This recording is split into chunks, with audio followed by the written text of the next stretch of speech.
एक साथ एक स्वर में ओम का उच्चारण, तत्पश्चात गायत्री मंत्र।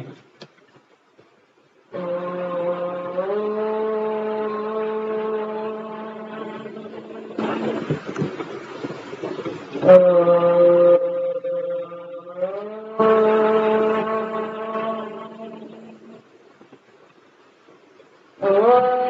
भूर्भुवः स्वः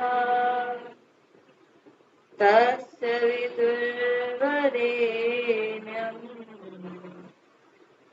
भर्गो देवस्य धीमहि धियो यो नः प्रचोदयात्। Rub your both palm. Put your palm on your eyes. Now slowly and gently open your eyes. ठीक है भाई, बाकी व्यक्ति क्या है हमारे?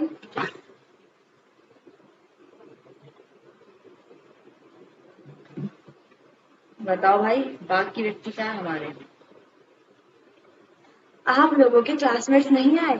चलिए ठीक है, हम इंतजार करेंगे जब तक क्वेश्चन आंसर सेशन हो जाए। ठीक है, तो बताइए पर कल मैंने क्या पढ़ाया था आप लोगों को? जल्दी से बताओ। ठीक है, सबसे simple question, what is anatomy?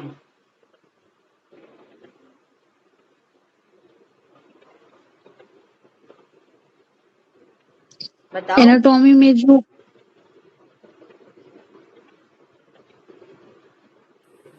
बताइए। हिस्ट्री ऑफ ह्यूमन बॉडी की स्टडी करते हैं। Anatomy is basically all about human. क्या क्या आपकी आवाज नहीं आ रही?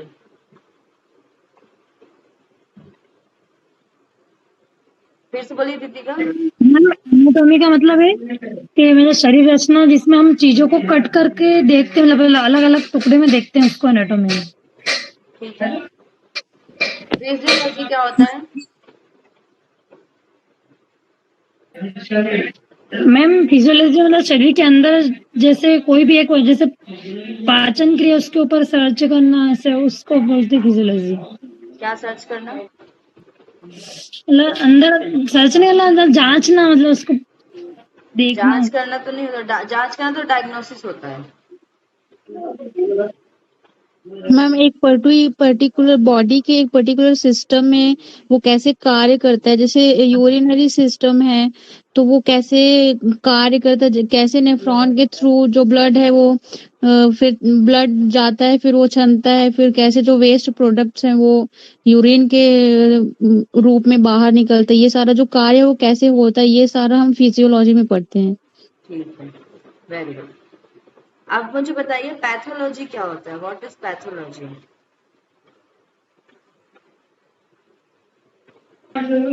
मैम पैथोलॉजी में डायग्नोसिस होता है, जैसे कोई चीज का जांच वाच करना, कोई ब्लड में कोई प्रॉब्लम है, चाहे कुछ चीज, किस चीज की? चाहे हमारे यूरिन में प्रॉब्लम है, कोई चीज वो जैसे कुछ वही मतलब जांच वाच की जाती है, यूरिन उस टेस्ट या चीज ब्लड को टेस्ट बोलते जैसे क्या है?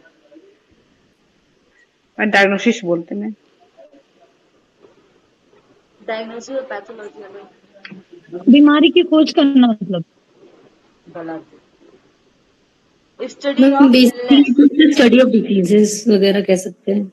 हाँ, डिसीजेस की स्टडी करना पैथोलॉजी कहता है। उसकी जब हम किसी टूल के द्वारा जांच करते हैं तब हम उसको डायग्नोसिस बोलते हैं। ठीक है, चलिए अब मुझे बताइएगा नेक्स्ट। मुझे बताइए हमारे शरीर में कितने सिस्टम मैंने आपको बताए थे? सभी लोग जल्दी से सिस्टम के नाम टाइप करिए और अनिमेश मुझे 4 सिस्टम के नाम बताओ कोई से भी। बाकी लोग टाइप करिए।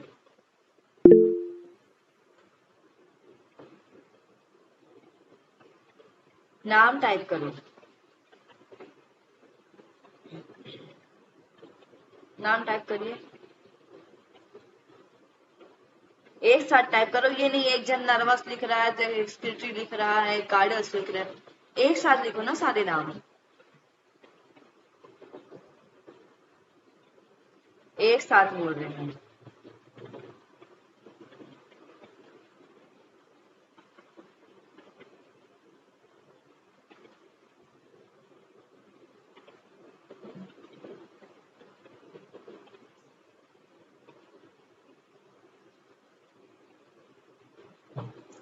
बताओ।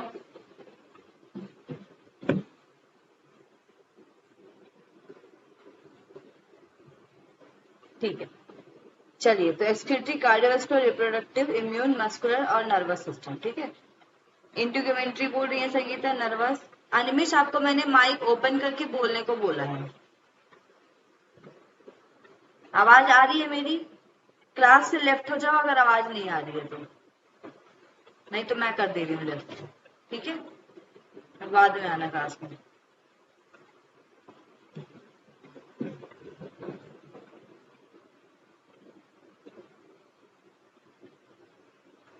ठीक है, जो आंसर नहीं देंगे क्लास से तुरंत रिमूव हो जाएंगे, ये भी याद रखना। ठीक है, तो क्लास में हो चाहे आए ना आए, कम से कम माइक अनम्यूट करके बोलना ही बोलना है आपको। ठीक है, चलिए। तो अब हम बात करते हैं next, nervous system, respiratory, urinary. आ रहा है, आवाज आ रहा है। मेरी आवाज तो आ रही, आपको बोलने को बोला मैंने आंसर। मैं रास्ते में दीदी घर पहुंच ही रहा हूँ घर में। तो रास्ते कम से कम ये बोलो ना कि मैं रास्ते में, अनम्यूट करके इतना बोल सकते हैं ना। ठीक है, चलिए। जेब में था फोन, नहीं तो मैं करता। ओके, चलो ठीक है। तो हमने 11 सिस्टम के बारे में पढ़ा। ठीक है, इनमें से हमारे जो जो सिस्टम है, हमने सिस्टमों के नाम पढ़ लिए कौन कौन से होते हैं। फिर हम अब सेल पढ़ने जा रहे थे। मैंने आपको बताया था कि हमारी एक बॉडी कैसे बनती है। तो बॉडी बनने की प्रोसेस जो है वो मुझे आप लोग बताइए, सबसे छोटा पार्ट क्या होता है?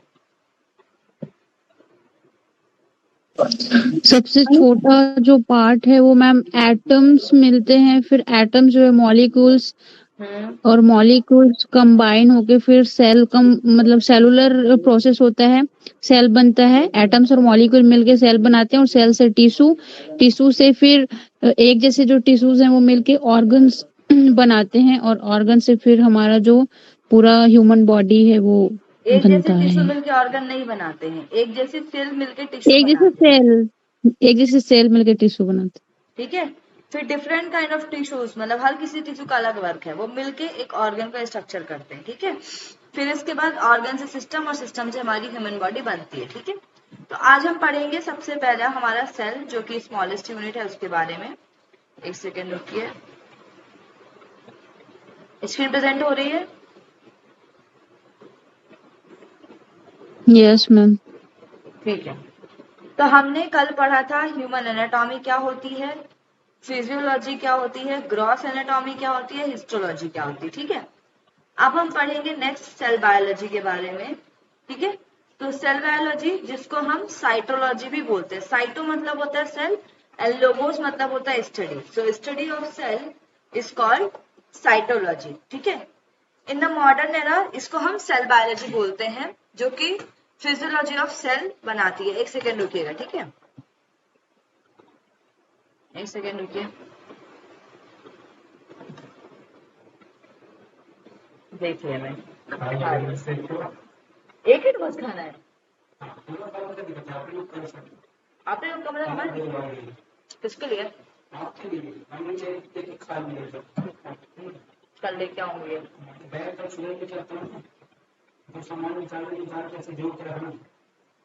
ठीक है, तो 5 बजे उठ जाए, 5:30 से तैयार रहें।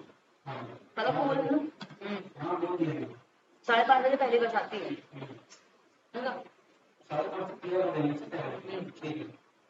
जिससे कि मतलब अगर पहुंचे भी ना वहां ले, तो रुक गया बस 20 मिनट से। अच्छा, मानो हम कहा ले लो 12।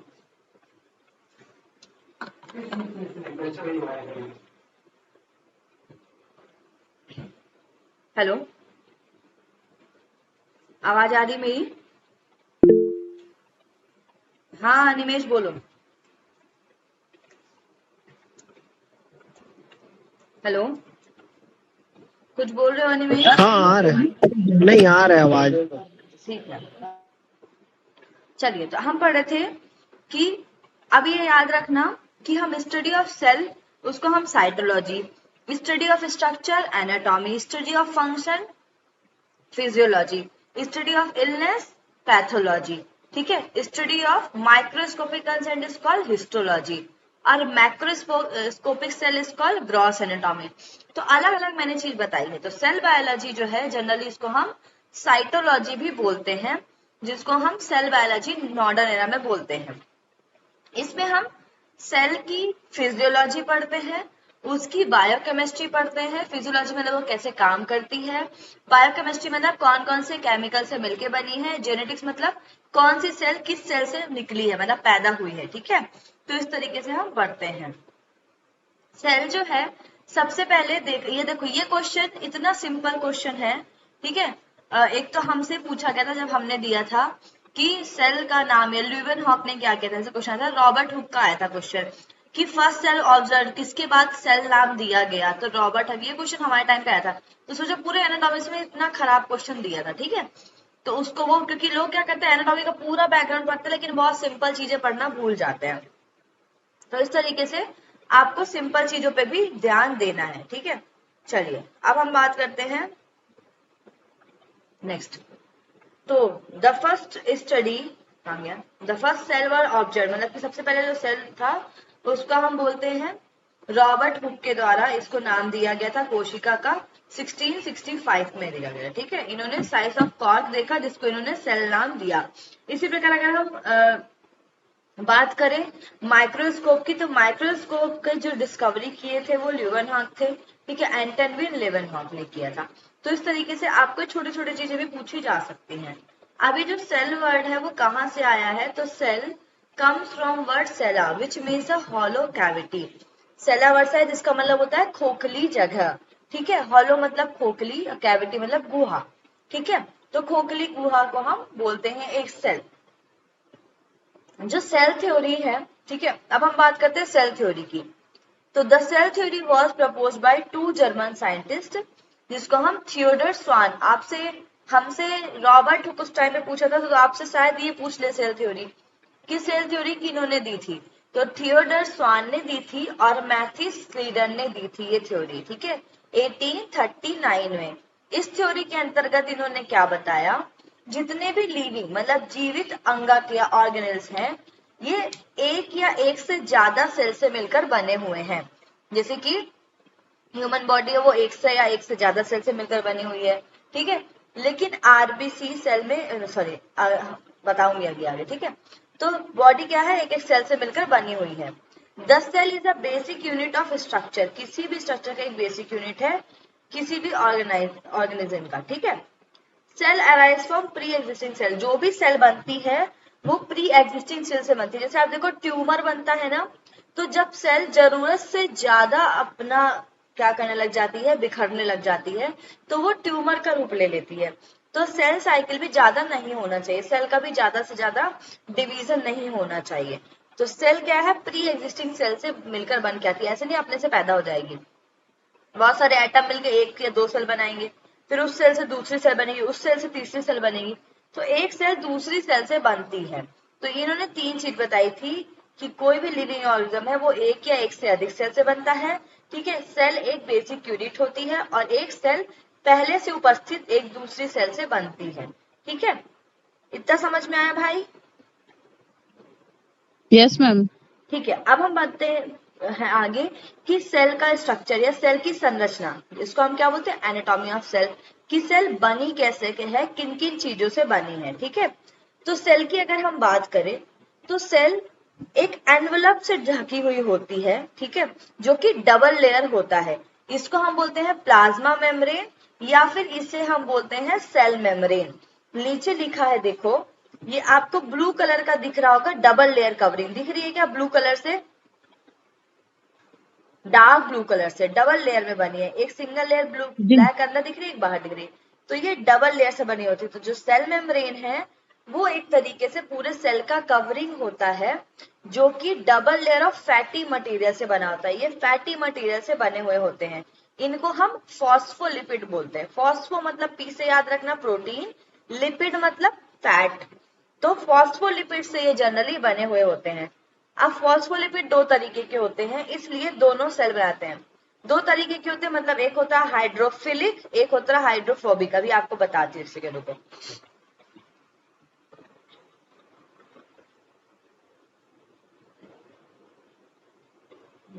अगर इसमें होगा स्ट्रक्चर तो बताती हूँ।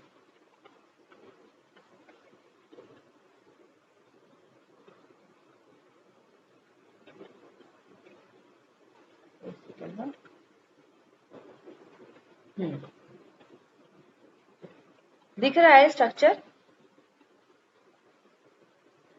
Yes ma'am. ठीक है, मैंने आपको बताया कि जो एक सेल होती है उसकी बाहरी परत को हम क्या बोलते हैं? Cell membrane. ठीक है, इसी को ही हम प्लाज्मा मेम्ब्रेन भी बोलते हैं, जो कि 2 लेयर, डबल लेयर होती है। डबल लेयर फॉस्फोलिपिड से बनी हुई होती है।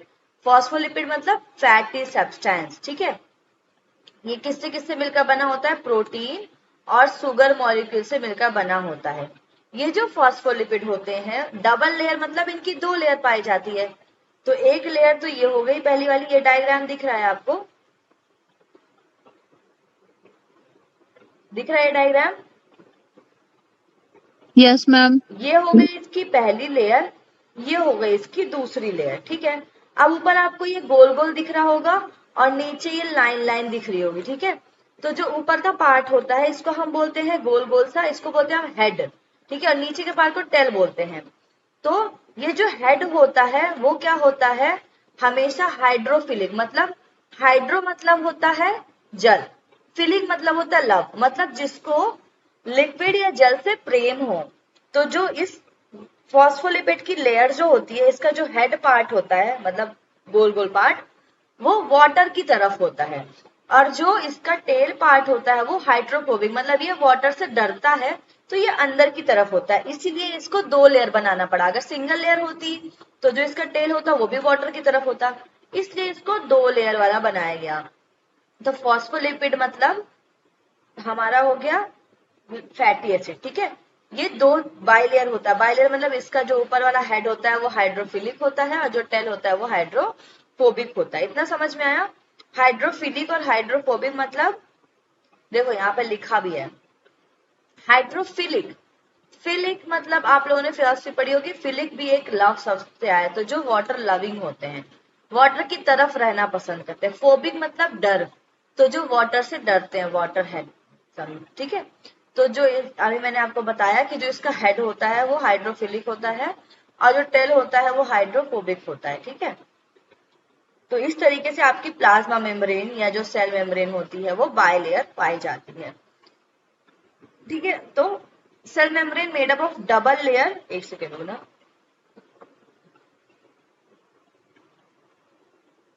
ठीक है, सेल मेम्ब्रेन जो होती है made up of double layer of fatty material, double layer of fatty material से बनी होती है। It allows some and more material of pass into.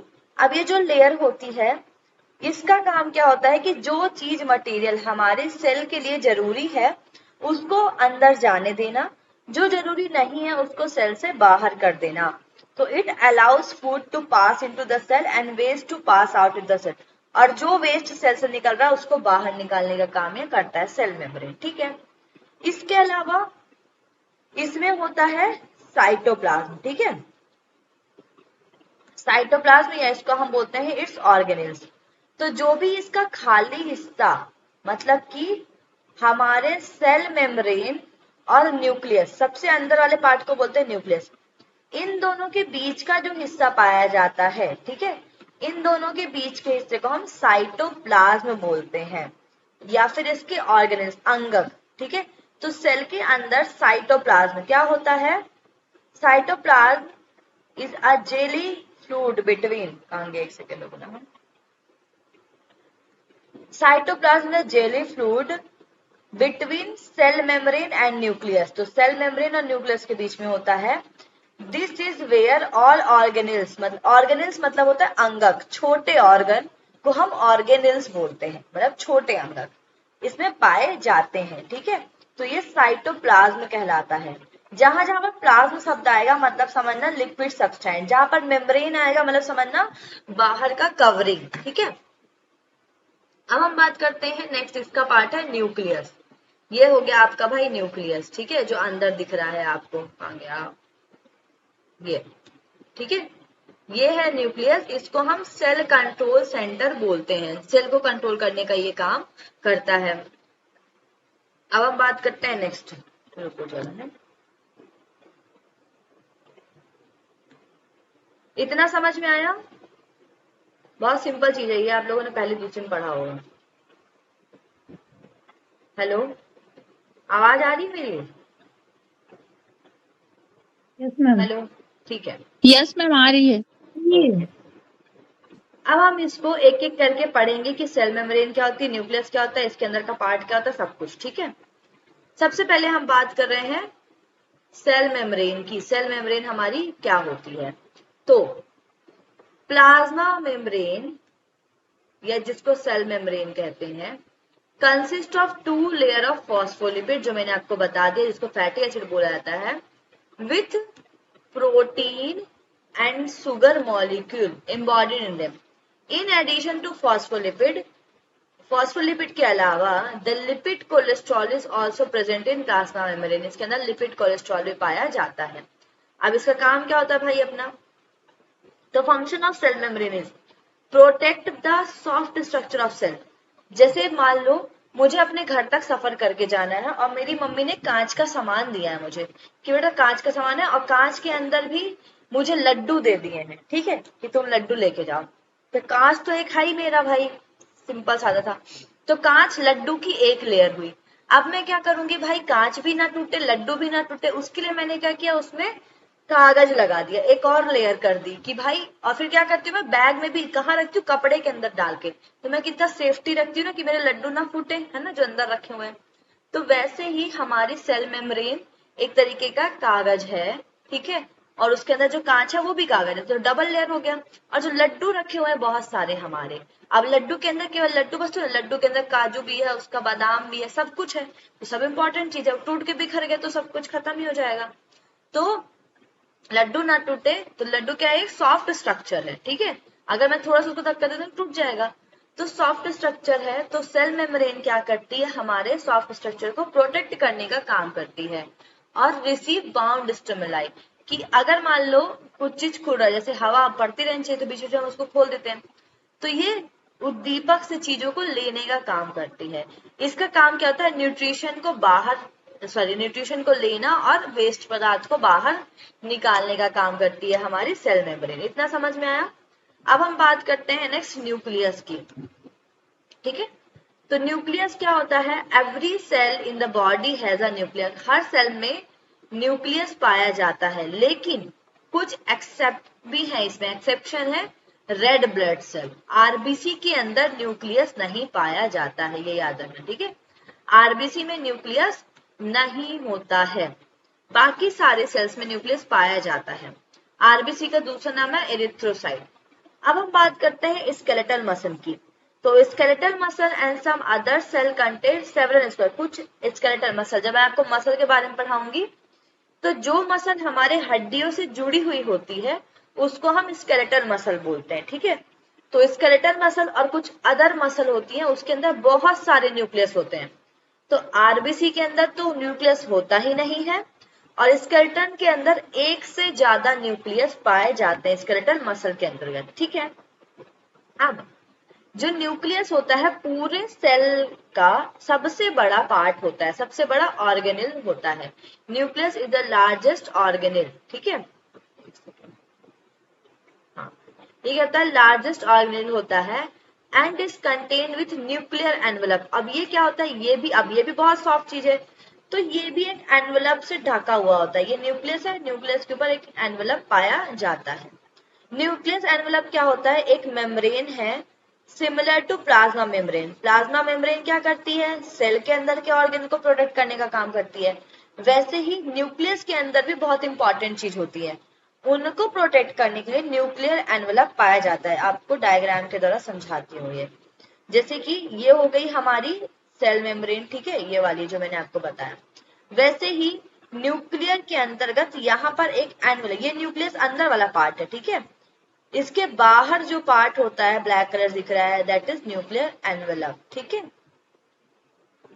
ये प्लाज्मा मेम्ब्रेन होती है बट विथ टीनी पोर्स। इसमें छोटे छोटे पोर्स पाए जाते हैं। प्लाज्मा मेम्ब्रेन पोर ऐसे नहीं होते, लेकिन इसके अंदर छोटे छोटे छेद पाए जाते हैं, विच थ्रू विच सब substance can pass between it and cytoplasm. की कुछ जो सब्सटेंस है वो साइटोप्लाज्म और इनके बीच में चेंजेस होते रहे। एग्जाम्पल है cell content excluding the nucleus, मतलब कि न्यूक्लियस को छोड़कर हमारे साइटोप्लाज्म में जो भी चीजें हैं अगर उनको न्यूक्लियस के अंदर का जाना है तो उसके लिए पोर पाए जाते हैं छोटे छोटे। ठीक है, अब हम बात करते हैं a nucleus contain the body genetic material. Nucleus में सबसे इंपॉर्टेंट चीज है भाई, हमारी बॉडी का जेनेटिक मटेरियल पाया जाता है इसमें। ठीक है, तो देखो न्यूक्लियस भी है एक सेल का पार्ट। एक सेल अगर डिवाइड नहीं होती है, मतलब एक सेल से, मान लो ये एक सेल है, इसको 2 पार्ट में डिवाइड कर दिया जाए। ठीक है, अगर ये डिवाइड नहीं होती है और न्यूक्लियस के अंदर जो जेनेटिक सब्सटेंस पाया जाता है उसको हम बोलते हैं क्रोमेटिन। अगर डिवीजन नहीं होता है तो, ठीक है, और जैसे ही डिवीजन हो जाता है उसको हम बोलते हैं क्रोमोसोम। ठीक है, डिवीजन मतलब एक सेल 2 सेल में अगर बट गई तो हम उसको बोलते हैं क्रोमोसोम, और अगर नहीं बटी तब तक हम उसको क्रोमेटिन बोलते हैं। क्रोमेटिन एक धागे की तरह स्ट्रक्चर पाया जाता है जो कि जेनेटिक मटेरियल है, जिससे एक जीन से दूसरे जीन में, मतलब कि हमारे बिहेवियर है, जैसे दादाजी से उनका पोता मिलता है तो मतलब उनका जेनेटिक मटेरियल क्या है, मिलता जुलता है भाई एक दूसरे से। ठीक है, तो इस तरीके से आपको याद रखना है। एक सेकेंड, इतना समझ में आया? Hello, yes ma'am. ठीक है, अब हम बात करते हैं इसी में ही आगे।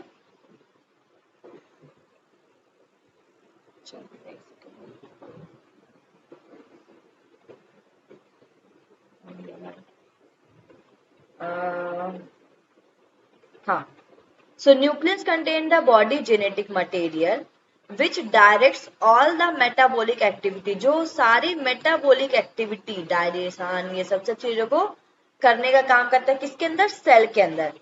ये जो जेनेटिक मटेरियल या ये जो न्यूक्लियस होता है इसके अंतर्गत 46 क्रोमोसोम पाए जाते हैं।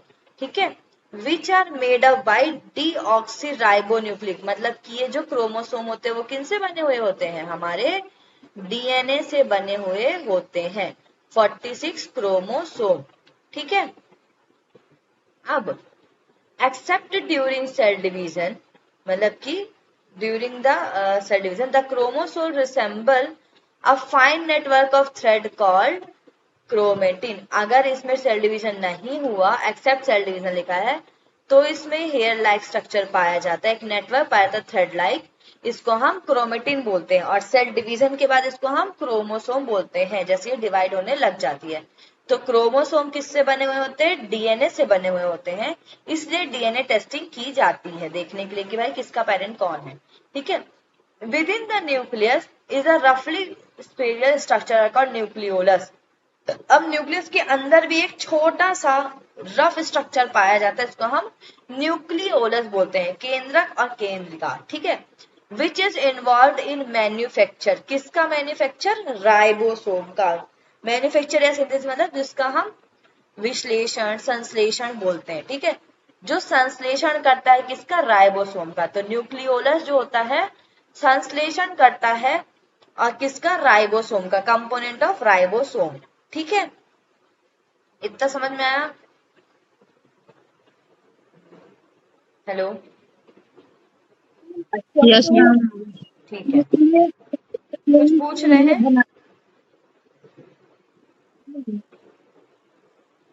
लास्ट वाला आपने क्या बोला, राइबोसोम से बना है तो क्या क्या होता है न्यूक्लियर। क्या बोल रही हो प्रियंका, आवाज नहीं आ रही है।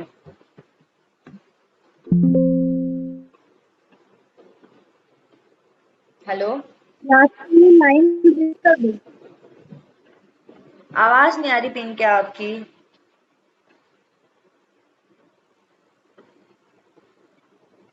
क्या बोल रहे हो, फिर से बोलो, लिख लिख के मुझे मैसेज कर दो, मैं क्लास के लास्ट में देखूंगी। ठीक है, चलो,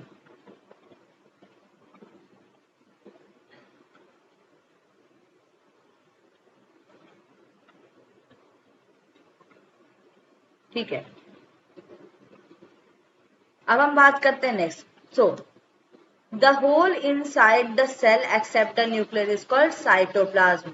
मतलब कि न्यूक्लियस को छोड़कर सेल के अंदर जो भी चीज होता है उसको हम साइटोप्लाज्म बोलते हैं। सेल ग्रोथ, रेस्पिरेटरी मोटेलिटी मतलब सेल की ग्रोथ मतलब उसकी वृद्धि, रेस्पिरेटरी मोटेलिटी मतलब उसका श्वसन, डाइजेशन एक्सक्रीनेशन मतलब क्या पचाना है क्या बाहर निकालना है, मोटाबॉलिज्म, रिप्रोडक्शन, ये सारा कुछ साइटोप्लाज्म पर निर्भर करता है। ठीक है, क्यों निर्भर करता है? क्योंकि साइटोप्लाज्म के अंदर ही सबसे महत्वपूर्ण अंगक पाए जाते हैं। ठीक है, इतना समझ में आया? Hello, yes ma'am. ठीक है, अब हम बात करते हैं a cell consist of plasma membrane. जो सेल होती है वो किससे किससे मिलकर बनी होती है? प्लाज्मा मेम्ब्रेन से। ठीक है, inside which are a number of organelles suspended in watery fluid called cytoplasm। तो सेल के अंतर्गत बहुत सारी चीजें पाई जाती है जिसको हम साइटोप्लाज्म बोलते हैं। ऑर्गेनेल्स एक छोटे ऑर्गन होते हैं। Have individual and highly specialised function. इसके अंतर्गत अपने इंडिविजुअल स्तर पर मतलब व्यक्तिगत स्तर पर ये बहुत सारे फंक्शन करने का काम करते हैं। ठीक है, एक सेकेंड रुकना। हेलो, हाँ हाँ करती हूँ 5-10 मिनट। ठीक है, चलो ठीक है। अब इसमें लिखा है लिटरली मतलब क्या हुआ कि इनका सबका स्पेशलाइज फंक्शन है। And are often include in their own membrane within a cytoplasm. ये भी अपने साइटोप्लाज्म के अंदर भी ये भी कुछ ना कुछ मेम्ब्रेन के अंतर्गत रहते हैं।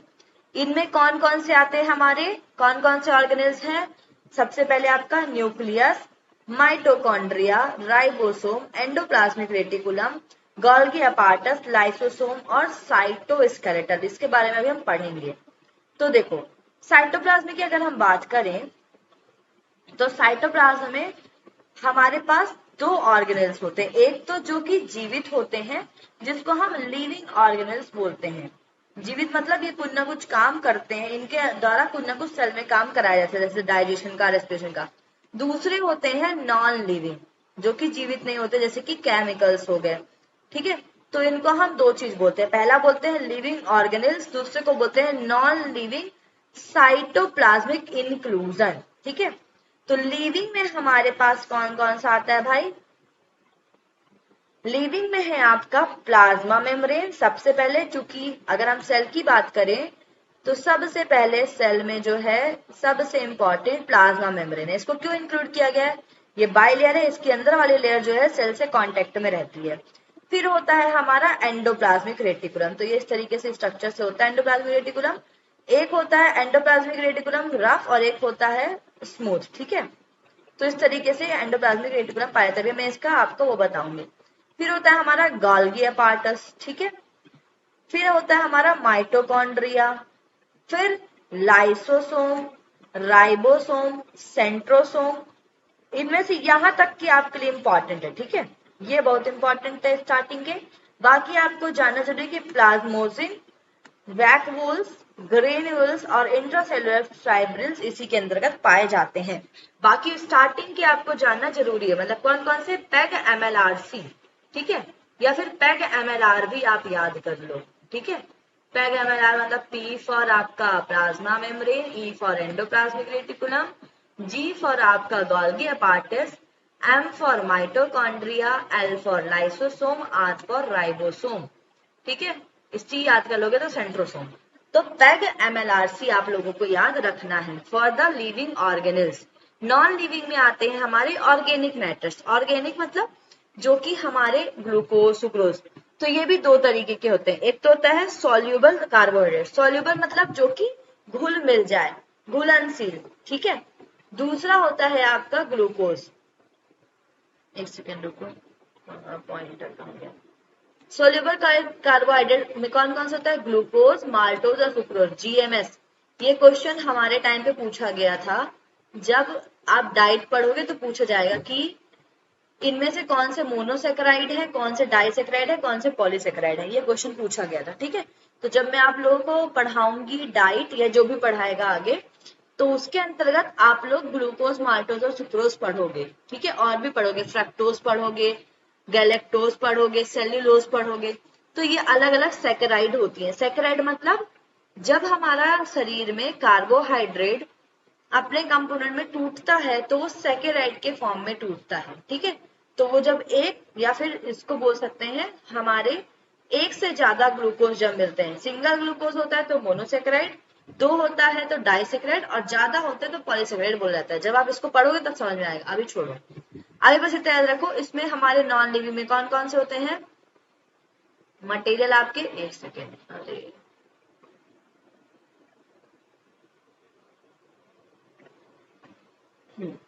ठीक है। इसमें है आपका, अरे एक सेकेंड रुको, हाँ, इसमें आपका सोल्यूबल कार्बोहाइड्रेट, ग्लूकोज, माल्टोज और सुक्रोज। फिर आता है इनसोल्यूबल कार्बोहाइड्रेट में सेल्यूलोज, ग्लाइकोजन। फिर है इनऑर्गेनिक मटेरियल जो कि ऑर्गेनिक नहीं है, मतलब रासायनिक नहीं है, अरासायनिक है, जैसे कि कैल्शियम, सोडियम, पोटेशियम, क्लोराइड और फॉस्फेट। ये सारे हमारे सेल के अंतर्गत पाए जाते हैं, ठीक है। अब हम बात करते हैं एंडोप्लाज्मिक रेटिकुलम की। क्या है भाई एंडोप्लाज्मिक रेटिकुलम? तो endoplasmic reticulum is an extensive series of interconnected membranes canal cytoplasm.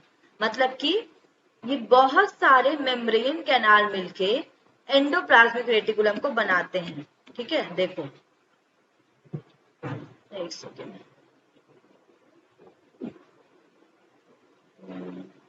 हाँ, जैसे कि कहा गया, ये है एंडोप्लाज्मिक रेटिकुलम, ठीक है। एंडोप्लाज्मिक रेटिकुलम का आप डायग्राम देखो, एक तो ये है, ये वाला जो दिख रहा है आपको, एक ये बिंदी बिंदी वाला, ठीक है। तो एंडोप्लाज्मिक रेटिकुलम दो तरीके के होते हैं, एक तो होते हैं स्मूथ, स्मूथ मतलब चिकने होंगे, दूसरा होता है रफ। चिकने जो होते हैं उसके अंदर लिपिड या फैट पाया जाता है। फैट किससे बनता है? हम मोटे क्या खाने से होते हैं तेल ज्यादा खाते हैं, घी ज्यादा खाते हैं, कैसा होता है वो? फैटी। चिपचिपा होता है ना, स्मूथ होता है ना। तो वैसे ही जहां पर फैट पाया जाता है उसको हम स्मूथ एंडोप्लाज्मिक रेटिकुलम बोलते हैं। जहां पर प्रोटीन पाया जाता है उसको हम रफ एंडोप्लाज्मिक रेटिकुलम बोलते हैं, ठीक है। इनका काम क्या होता है? Smooth and rough tubes that move and store material made by cell. ये क्या करते हैं? जो भी चीजें सेल के द्वारा बनाई गई हैं उसको रखने का, स्टोर करने का और फिर आगे बढ़ाने का काम ये करते हैं, ठीक है। चलिए, तो endoplasmic reticulum is a extensive series of interconnected membranes canal in cytoplasm. ये दो तरीके के होते हैं आपके, स्मूथ और दूसरा रफ होता है। तो स्मूथ एंडोप्लाज्मिक रेटिकुलम जो है वो क्या करता है? Synthesise lipid. ये किसका संश्लेषण करता है? लिपिड का करता है, इसलिए ये क्या होता है? स्मूथ होता है। लिपिड को और स्टेरॉइड्स हार्मोन का, ठीक है, स्टेरॉइड हार्मोन हमारे जो भी पाए जाते हैं उनका। And is also associated with the detoxification of some drugs. ये क्या करते हैं? जो ड्रग्स हमारे शरीर के लिए, जो भी चीजें, दवाई हमारे शरीर के जरूरी नहीं है उसको बाहर निकालने का काम करते हैं। Some of the lipids are used to replace and repair plasma membrane। इनका कुछ का जो काम होता है, ये क्या करते हैं? प्लाज्मा मेम्ब्रेन को रिप्लेस और रिपेयर करने का काम करते हैं। और मेम्ब्रेन ऑफ ऑर्गेनेल्स मतलब कि जो जरूरी है उनको रखते हैं, बाकी उसको हटा देते हैं और उसको रिपेयर करने का काम करते हैं। Rough endoplasmic reticulum is studded with ribosome. Ribosome मतलब आरएनए या फिर प्रोटीन जिसको बोल सकते हैं। There are a site of synthesis of protein. तो प्रोटीन का जो सिंथेसिस होता है वो रफ एंडोप्लाज्मिक रेटिकुलम में होता है।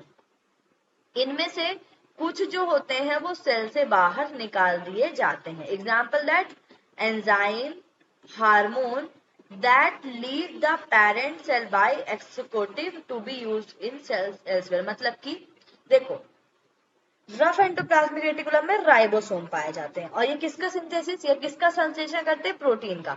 लेकिन कुछ चीजें जो जरूरी नहीं है, जो कि सेल से बाहर निकाल दी जानी चाहिए, वो होता है एंजाइम और हार्मोन। सेल से अगर हम किसी चीज को बाहर निकालते हैं उस प्रोसेस को हम बोलते हैं एक्सोसाइटोसिस, ठीक है। एक्सपोर्टेड मतलब बाहर निकालना। जब भी मैं कोई चीज सेल से बाहर की तरफ निकालती हूँ उसको मैं बोलती हूँ एक्सोसाइटोसिस। तो हम एंजाइम को और हार्मोन को सेल से बाहर निकाल देते हैं उसके उपयोग के लिए, जब उसका उपयोग होता है हमारे शरीर को, ठीक है। अब आता है हमारा नेक्स्ट गोल्गी अपैरेटस या गोल्गी एपरेटस, ठीक है। The Golgi apparatus consist of stacks of closely folded flattened membranous sacs, मतलब कि ये छोटे छोटे सैक, मतलब एक तरीके का जैसे अंगूर होता है वैसे होते हैं ये, ठीक है। It is present in all cell, सारे सेल में होते हैं, but in larger in those that synthesise and export protein, but कुछ सेल जो मेन प्रोटीन का सिंथेसिस करती हैं और एक्सपोर्ट करती हैं उनमें ये बड़े होते हैं। तो पहला तो प्रोटीन का सिंथेसिस कहां पर होता है, रफ एंडोप्लाज्मिक रेटिकुलम में होता है।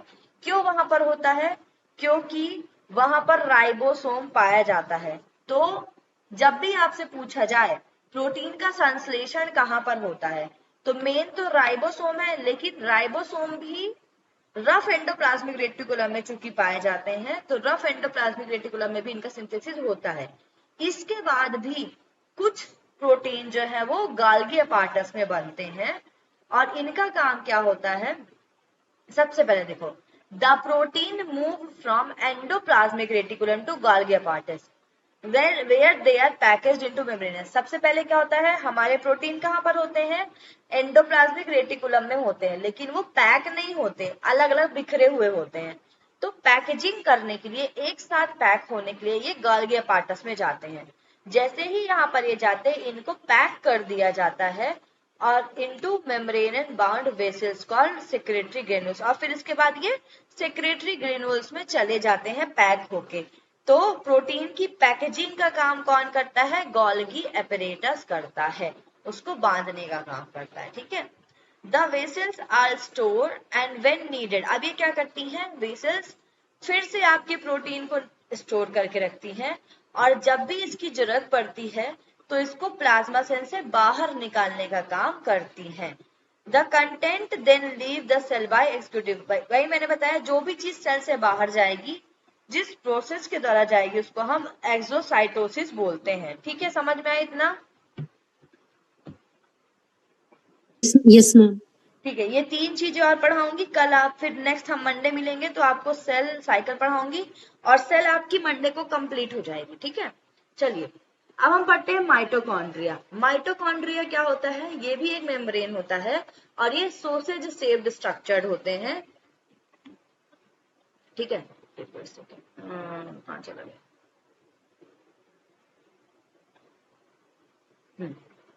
ये है आपका माइटोकॉन्ड्रिया, ठीक है।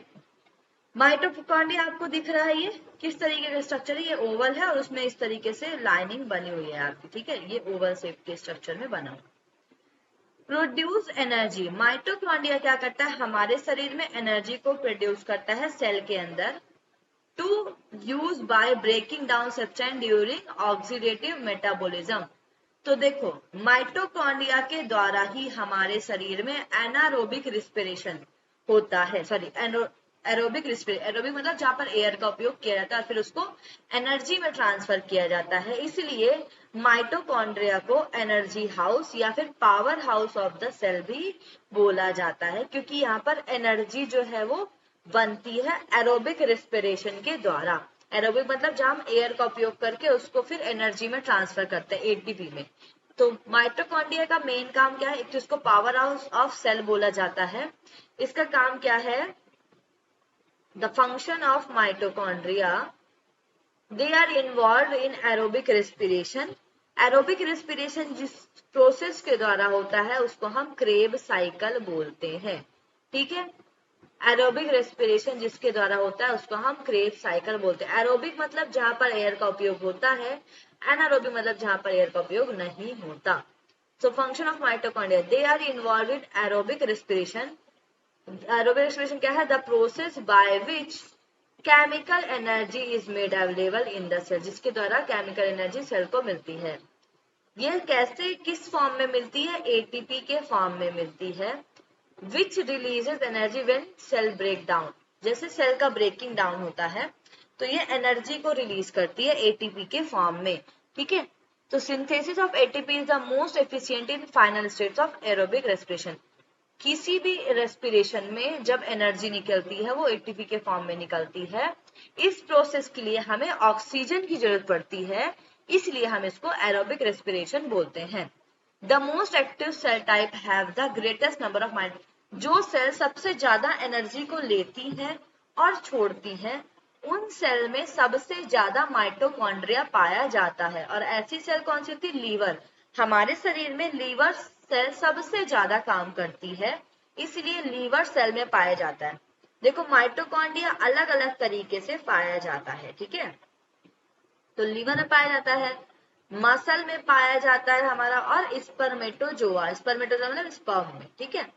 तो ये तीन जगह पर चूंकि इनको एनर्जी की ज्यादा जरूरत होती है, इसलिए माइटोकॉन्ड्रिया यहाँ पर पाए जाते हैं। और ये क्या करता है? लिपिड का ऑक्सीकरण करने का काम करता है।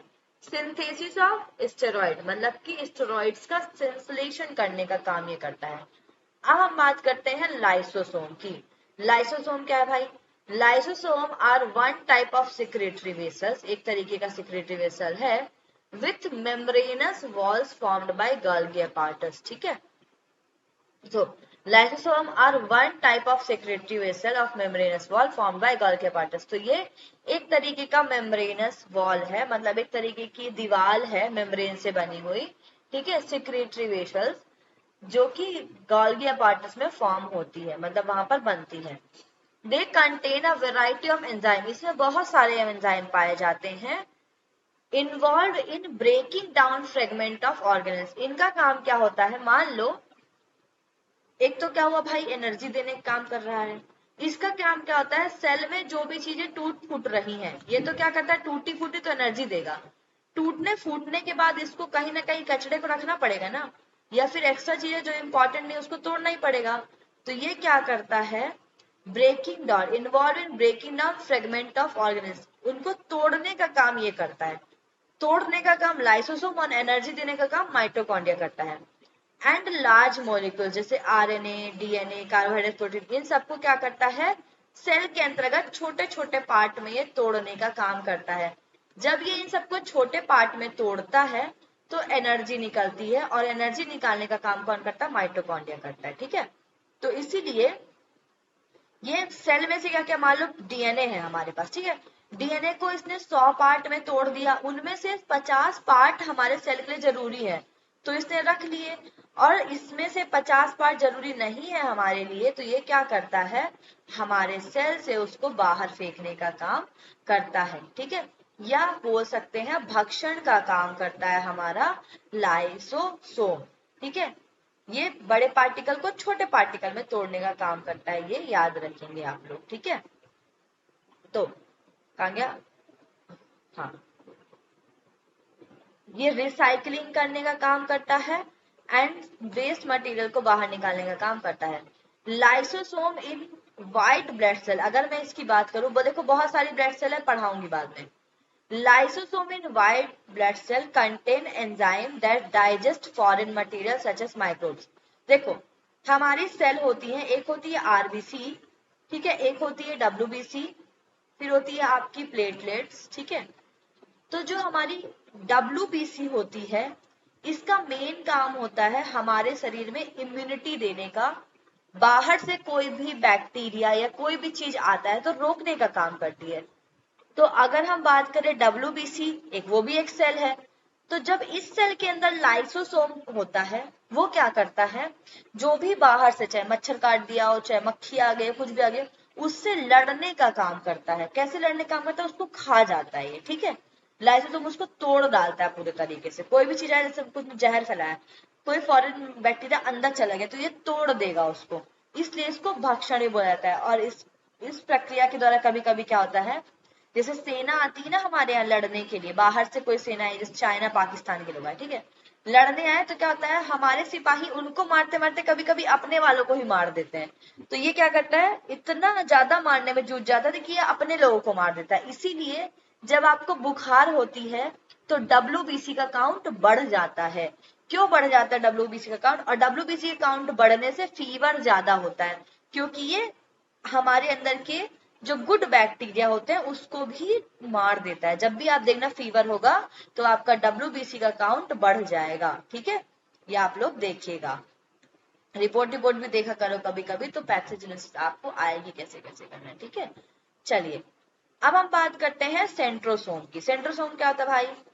तो centrosome this directs the organisation of microtubules. ठीक है, हमारे जो सेंट्रोसोम होता है वो हमारे सेल के साथ पाया जाता है। ठीक है, सेल के अंदर पाया जाता है साइटोसोम में। इसके अंतर्गत माइक्रोट्यूब्यूल्स, माइक्रोविलाई, अलग अलग प्रोटीन के कंपोनेंट पाए जाते हैं। माइक्रोट्यूब्यूल क्या होता है? जब बड़ी बड़ी प्रोटीन मिलती है एक साथ तब हम उसको माइक्रोट्यूब्यूल्स बोलते हैं। जब छोटी प्रोटीन मिलती है तब हम उसको क्या बोलते हैं? माइक्रोविलाई बोलते हैं। माइक्रोविलाई हमारे इंटेस्टाइन में पाया जाता है, वैसे ही माइक्रोट्यूब्यूल्स होते हैं। तो this directs the organisation of microtubules within the cell. इसका काम क्या होता है? हमारे सेल में माइक्रोट्यूब्यूल को बनाने का। It consist of pair of centriole. इसके अंतर्गत सेंट्रियोल पाए जाते हैं। पेयर ऑफ मतलब दो पेयर में पाए जाते हैं। एक साइटोसोम है, उसके अंदर दो सेंट्रियोल्स आपके पाए जाएंगे। ठीक है, सेंट्रियोल क्या होते हैं? Small cluster of microtubules. तो छोटे छोटे माइक्रोट्यूब्यूल्स मिलके एक सेंट्रियोल बनाने का काम करते हैं। जैसे ये है माइक्रोट्यूब्यूल्स आपके, ये एक सेंट्रियोल बना दिए। ठीक है, इस तरीके से एक सेंट्रियोल, एक ये दूसरा सेंट्रियोल। ठीक है, अब ये सेंट्रियोल किसके अंतर्गत है? आपके सेंट्रोसोम के अंतर्गत। ठीक है, and plays an important role during the cell division. ये सेल डिवीजन के टाइम पे इम्पॉर्टेंट रोल अदा करते हैं। ठीक है, इतना आई थिंक आप लोगों को समझ में आया होगा। इसके बाद आप और कल पढ़ के आइएगा। ठीक है, फिर मैं आप लोगों को परसों पढ़ाऊंगी क्या क्या चीजें हैं। ठीक है भाई?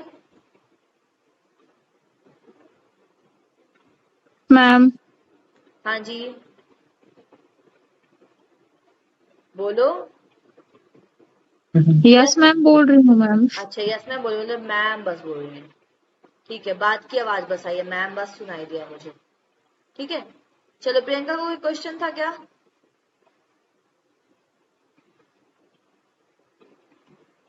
Priyanka, do you have any questions?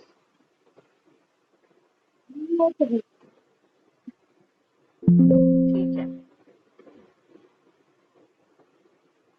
चलिए, तो आई थिंक आप लोग को समझ में आया होगा। सभी लोग आइए क्लास में, अच्छे से क्लास करिए। कमर गर्दन सीधी, आंखें बंद। ओम शांति ही शांति ही शांति ही। Rub your both palms, put your palm on your eyes, now open your eyes. ठीक है, you all can left now.